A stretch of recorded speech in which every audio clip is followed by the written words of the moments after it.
बिना शब्दों के जीवन ही व्यर्थ है, लेकिन शब्दों का प्रयोग कब, कैसे और किस तरह किया जाए यह महत्वपूर्ण है। शब्दों की महिमा असीम है और शब्दों में अपनापन परायों को भी अपना बना देती है। उसी प्रकार शब्दों में कड़वापन अपनों को भी पराया बना देती है। इसीलिए हमेशा जरूरत से ज्यादा न बोले। कहा जाता है कि जब महात्मा बुद्ध को बौद्ध की प्राप्ति हुई तो वो एक हफ्ते तक मौन रहे। उन्होंने एक शब्द भी नहीं बोला। बुद्ध के जितने भी शब्द है निश्चित ही मौन का उद्भव करते हैं, क्योंकि गौतम बुद्ध मौन की प्रतिमूर्ति है। मौन जीवन का स्रोत है। जब लोग क्रोधित होते हैं तो पहले चिल्लाते हैं और फिर मौन हो जाते हैं। जब कोई दुखी होता है तो वह मौन ही रहते हैं। जो कोई ज्ञानी होता है तब भी मौन ही होता है। पंचतंत्र में कहा गया है, मौनम सर्वार्थम साधनम, अर्थात मौन सारे काम बना देता है। आइए इसे ठीक से समझते हैं। यह गुरु और शिष्य के बीच एक छोटी सी कहानी है। एक शिष्य था, वह बहुत बोलता था। वह इधर उधर की बातें, इधर उधर की कहानियाँ, उल्टी सीधी बातें सुनाता रहता था। जब भी वह भिक्षा मांगने जाता तो वहाँ से अलग अलग घरों की कहानियों को लेकर आता और दूसरे शिष्यों को सुनाता। एक दूसरे शिष्यों की बुराई करता और अपने आप को बहुत महान बनाने का कोशिश करता। अपने आप की हमेशा बड़ाई करता रहता था और हमेशा ये कहता था, मैं बड़े घर का लड़का हूँ, चाहता तो आराम से जिंदगी जी सकता था, लेकिन मैं यहाँ पर ज्ञान और सत्य की खोज में आया हूँ। मेरा बलिदान अति महान है। एक दिन गुरु ने अपने शिष्यों से कहा, आप सबको 1 माह के लिए एक संकल्प लेना होगा, जिससे शक्ति का संचार होगा। आप अपने अपने हिसाब से कोई भी संकल्प ले सकते हो, लेकिन जिस किसी का संकल्प टूटता रहेगा वह अपने दैनिक जीवन पर वापस लौट जाएगा। सभी शिष्यों ने अपने अपने हिसाब से संकल्प लिया और गुरु को अपना अपना संकल्प को बताया। वहाँ पर वो बहुत बोलने वाले शिष्य भी थे। उसकी सबसे बड़ी गलती थी कि वे अपने आप को बड़ा और महान दिखाता था। वहाँ पर वो बहुत बोलने वाले शिष्य भी थे। उसकी सबसे बड़ी गलती थी कि वो अपने आप को बड़ा और महान दिखाना चाहता था और गुरु से कहा, गुरुदेव, मैं छोटा मोटा संकल्प नहीं लेना चाहता हूँ, मैं एक बड़ा संकल्प लेना चाहता हूँ। फिर गुरु ने मुस्कुराकर बोले, क्या मैं संकल्प दूंगा वह तुम पूरा कर सकोगे? तुम्हारे लिए संभव होगा? मुझे लगता है कि ये तुम्हारे लिए संभव नहीं होगा, इसलिए खुद ही अपने मन से संकल्प ढूंढ लो। शिष्य ने कहा, नहीं गुरुदेव, आप जो कहेंगे मैं वही संकल्प लूंगा, मैं उसे 1 महीने तक पूरा करूंगा। फिर गुरु ने कहा, तो ठीक है, ये तुम्हारा संकल्प है कि तुम 1 महीने तक चुप रहोगे, कुछ भी नहीं बोलोगे, अपने मुंह से एक शब्द भी नहीं बोलोगे। शिष्य ने कहा, गुरुदेव, ये कैसे संकल्प है? यह तो बड़ा आसान है, 1 महीने बस चुप ही तो रहना है, कोई बड़ा संकल्प तो दीजिए जैसे बाकी शिष्यों ने लिया है। गुरु ने कहा, पहले तुम इस संकल्प को पूरा करके तो दिखाओ। शिष्य ने गुरु की बात मान ली और वो उसी समय से चुप हो गया और वह वापस कुटिया की ओर चल दिया। उसे चुप रहना बहुत आसान लग रहा था। एक दिन तो वह बहुत आराम से बिताया। अगले दिन उसने जैसे तैसे समय काटा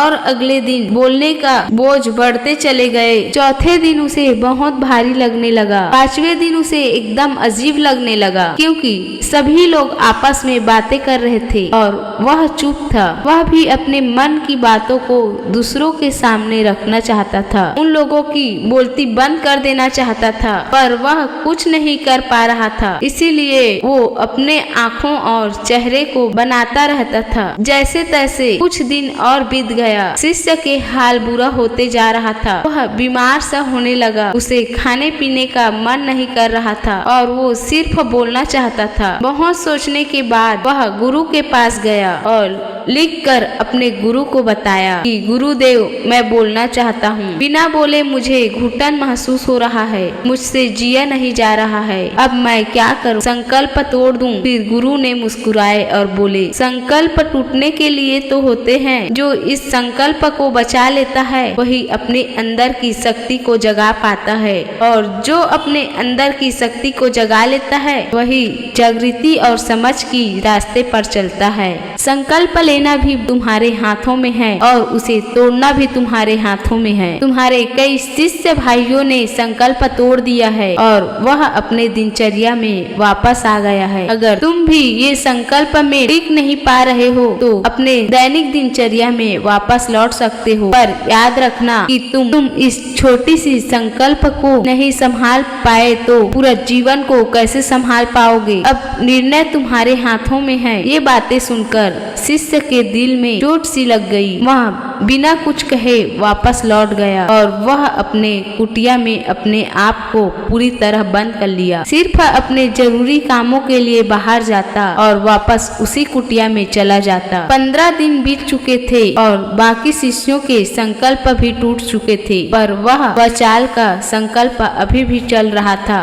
संकल्प लेने के बाद से उन्होंने अपने मुंह से एक भी शब्द नहीं बोला। सब लोग हैरान थे कि इतना बोलने वाला व्यक्ति इतने दिन तक कैसे चुप रह सकता है। 15 दिन के बाद वह शिष्य अपने गुरु के पास आया और लिख के बताया कि गुरु, मैं बाहर से तो चुप हूँ पर मेरे भीतर बहुत सारी आवाजें हैं। मैं अंदर ही अंदर बोलते रहता हूँ। क्या मेरे संकल्प अभी भी जारी है? गुरुदेव ने बोला, हाँ, संकल्प अभी भी जारी है, पर अगर तुम्हारे कानों पर बातें पड़ती रहेगी तो तुम्हारा मन अवश्य बोलेगा, क्योंकि उसे बोलने की आदत है। भले ही तुम मुख से कुछ न बोलो मगर भीतर से बोलते ही रहोगे। तुम्हें इन बातों से, इन आवाजों से दूर जाना होगा। वह शिष्य गुरुदेव को प्रणाम करके वहाँ से चला गया और अगले दिन उसने अपने कुटिया को छोड़ दिया और जंगल की ओर चल पड़ा। कुछ दिन के बाद संकल्प का समय भी पूरा हो गया, पर वह वापस नहीं लौटा।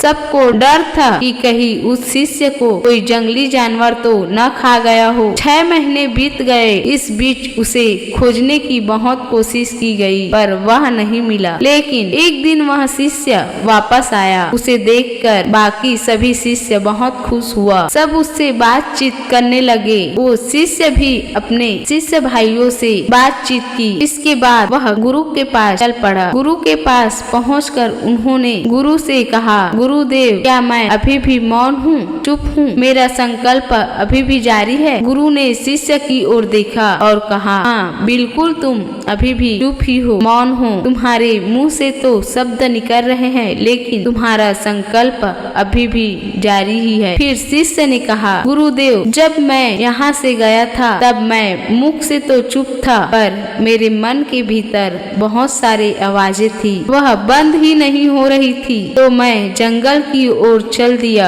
वहाँ ये आवाजें और तेज हो गई। मुझे अपने मन की आवाजें भी सुनाई दे रही थी। तब मैं समझ गया कि उस समय मैं कितना गलत बोलता था। जब मैं अपनी पत्नी को भला बुरा कहा था, अपने परिवार को भला बुरा कहा था, तब लगता था कि मैं सही हूँ और अब लगता है कि मैं गलत था। और एक दिन ये सभी बातों को सुनते सुनते भीतर से एक एक करके सारे बातें खत्म हो गई और बाहर से भी कोई बात करने वाला नहीं था। भीतर से एक एक करके सारे बातें खत्म हो गई और बाहर से भी कोई बात करने वाला नहीं था। भीतर से कोई भी आवाज नहीं आ रही थी। चारों ओर बहुत शांति थी। कुछ आवाजें भी आ रही थी जो पहले भी आती थी लेकिन मैंने सुनी नहीं थी। चिड़िया की चहचहाने की आवाज, हवा की चलने की आवाज, पानी की बहने की आवाज। इतनी शांति मैंने कभी महसूस ही नहीं किया था। ये शांति को भंग करने के लिए मैंने पहली बार अपने मुंह से शब्द निकाला। मैंने बोला कि हे ईश्वर, ये कैसी शांति है? सब इतना शांत क्यों है? ऐसा क्या हो गया है? मैं चिल्लाया और मेरे चिल्लाने पर भी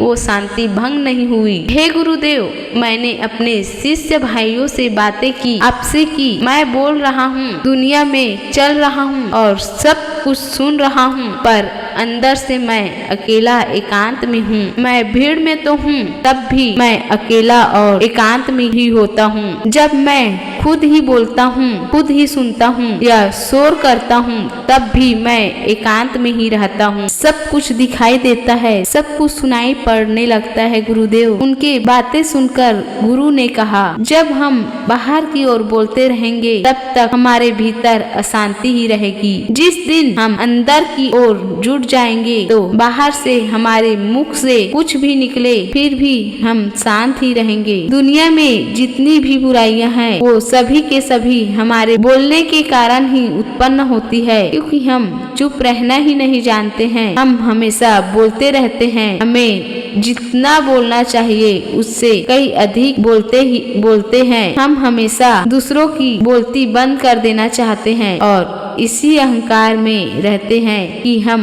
बहुत ज्ञानी हैं, हम बहुत जानकार हैं और यह हमारी जिंदगी की मकसद भी बन जाती है कि हम दूसरों से आगे रहे, दूसरों से बड़ा रहे, दूसरों से ज्यादा जाने। हमारी सारी ऊर्जा हमारे बोलने में ही नष्ट हो जाती है और इसी वजह से कई बार परिवार नष्ट हो जाते हैं, क्योंकि वो एक दूसरे के बीच सुनाने में ही लगे रहते हैं। दोनों कभी एक दूसरे को समझना ही नहीं चाहते हैं। जब मैं चुप हुआ तब जाना कि दुनिया की सारी लड़ाइयाँ बोलने के कारण ही उत्पन्न होती है। हमें उतना ही बोलना चाहिए जितना बोलने की आवश्यकता है। व्यर्थ का बोलना सीधा हमारी ऊर्जा को ही नष्ट करता है और इस वजह से कभी हम अपने भीतर लौट ही नहीं पाते। हम बाहर की दुनिया में ही घूमते रहते हैं, लेकिन बाहर इस झूठी संसार के अलावा कुछ भी तो नहीं है। अगर भीतर के संसार में लौटना है तो अपने वाणी में विराम देना होगा। इसलिए यहाँ देखा गया है कि